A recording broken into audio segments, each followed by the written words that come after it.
설렘을 가득 안고 학교로 첫 출근을 한 신규 공무원 나.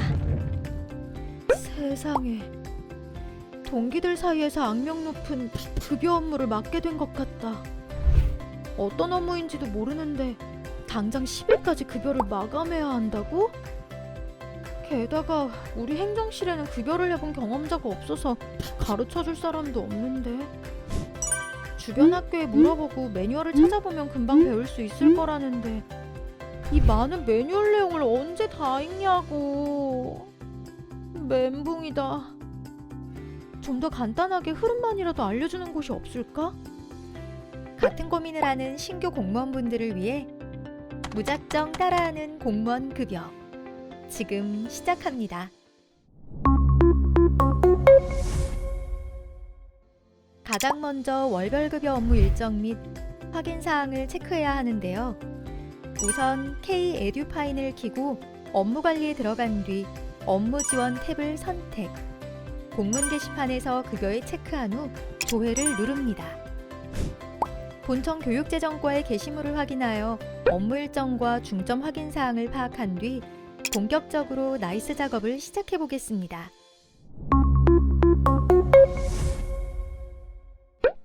급여 작업에 들어가기 전 인사와 복무사항을 먼저 확인해야 하는 이유는 무엇일까요? 신규, 퇴직, 전입, 전출, 휴직, 복직 등의 인사 변동이 있는 경우 대상자를 과오 생성할 수 있기 때문입니다.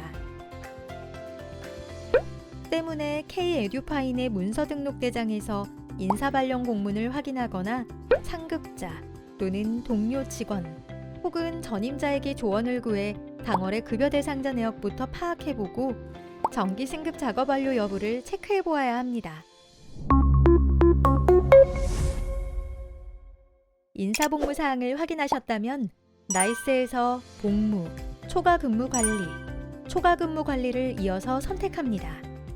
그런 다음 기간을 급여 작업월의 전월로 설정한 뒤 부서를 선택하고 신청 상태, 승인 상태, 결제 상태를 확인합니다.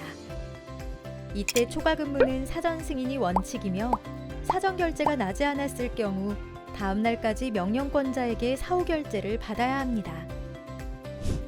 다음으로는 초과 근무 탭으로 넘어갑니다. 각 기관에서 사용하는 지문인식 시스템에서 XL, SX, CSV 확장자의 업로드 파일을 다운로드 받은 후 파일 검사를 선택해 업로드하고 저장을 누릅니다. 만약 지문인식 시스템을 사용하지 않고 수기대장만 사용하는 경우에는 이 과정을 생략합니다. 그리고 초과 근무 확인으로 넘어가 급여 작업월의 전월로 기간을 설정한 뒤 자동 입력된 시간을 확인합니다.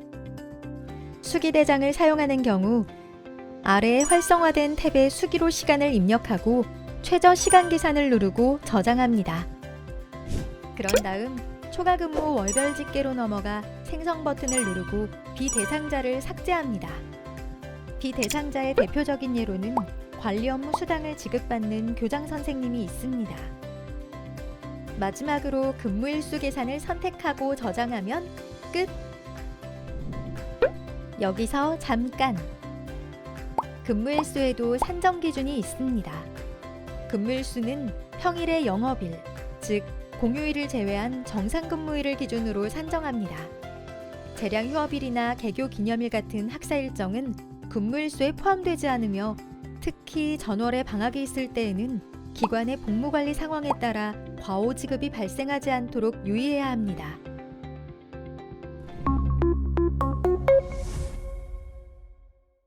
이제 본격적인 급여 작업을 위해 월 급여의 작업 탭으로 들어갑니다.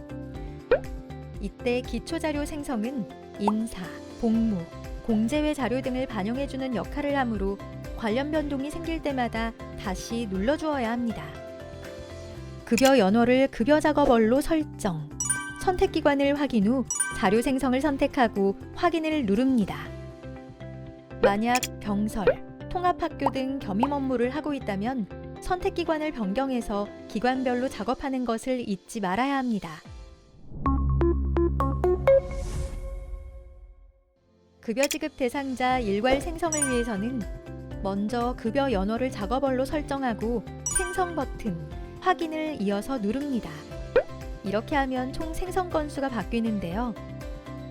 아래 소급 버튼에서 대상자 소급 체크 후 저장을 하면 직전 1개월이 소급 적용되어 전월 소급 내역이 있을 때 활용하기 좋습니다. 대상자 생성은 다시 누를 경우 기존 작업 내역이 초기화되므로 대상자 확정 후에는 다시 생성 버튼을 누르지 않도록 유의해야 합니다. 만약 대상자가 맞지 않을 경우에는 어떻게 하느냐고요? 간단합니다.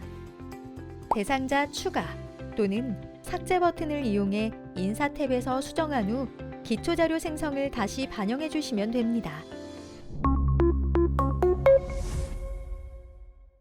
월급여 일괄 작업은 본봉 및 수당, 공제, 세금, 기여금 및 건강보험료, 지급액 계산 등의 급여 작업을 일괄적으로 반영해주는 역할을 합니다. 급여 연월을 작업월로 설정하고 선택기관 확인 후 일괄 작업을 선택하고 확인을 눌러주면 급여 작업의 기본 세팅이 끝난 셈입니다.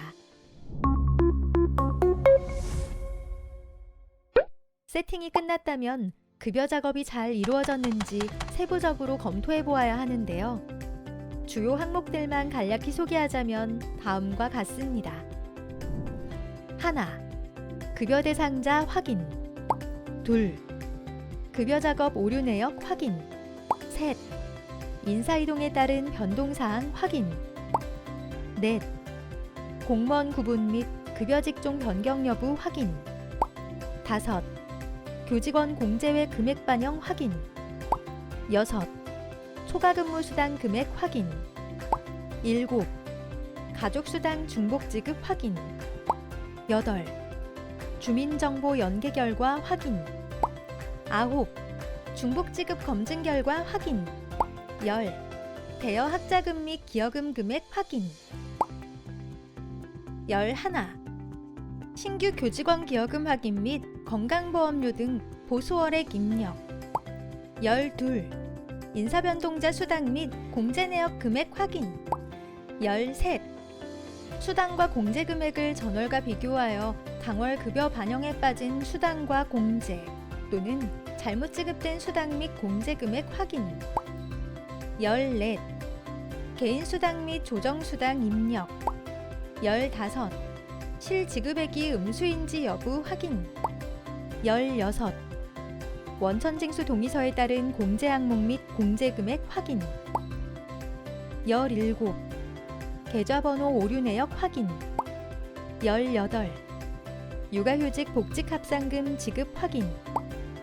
19. 교직원 공제 의뢰 정상 여부 확인. 20.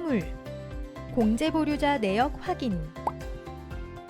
급여 내역 검토를 할 때에는 인사 및 공모 등의 기초자료에 변동이 생긴 경우 언제나 기초자료 생성을 다시 한번 선택해야 한다는 것. 또한 입력 작업이 모두 끝난 후 다시 한번 월급여 일괄 작업을 선택해야 한다는 것. 이 두 가지는 반드시 기억해 주세요. 두 가지 모두 완료했다면 나이스 월급여 탭, 작업, 지로 파일 생성 탭을 이어서 클릭하고 오류 내역을 선택하여 오류 내역이 없는지 확인합니다. 그런 다음 다시 나이스의 월급여 탭, 급여 자료 관리, 급여 대장 탭을 이어서 누르고 수당과 공제를 모두 체크한 후 급여 대장을 생성 및 출력하면 됩니다.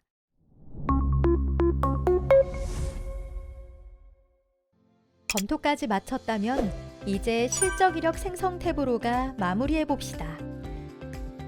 급여 연월을 작업월로 설정하고 내부 기한을 선택하면 팝업 창이 생성됩니다. 여기서 결제자 지정을 선택. 검토자와 결제자를 지정한 뒤 저장을 누르고 상신하겠습니까? 라는 메시지가 뜨면 확인을 누르세요. 결제자가 급여 작업을 검토한 뒤 승인 결제가 이루어지면 결제 상태명이 완결로 바뀌는데요. 이때 왼쪽 박스를 체크하여 이력 생성을 꼭 눌러주어야 합니다. 이력 생성 상태가 진행 중에서 완료로 바뀐 것까지 확인이 되어야 확실히 마감된 거라는 점 꼭 기억해 주세요. 급여 업무에 대한 좀 더 자세하고 정확한 이해를 위해서는 관련 법령, 지침과 직무 표준 교재, 나이스 매뉴얼 등을 반드시 참고해 주세요. 무작정 따라하는 공무원 급여. 이제 어렵지 않죠?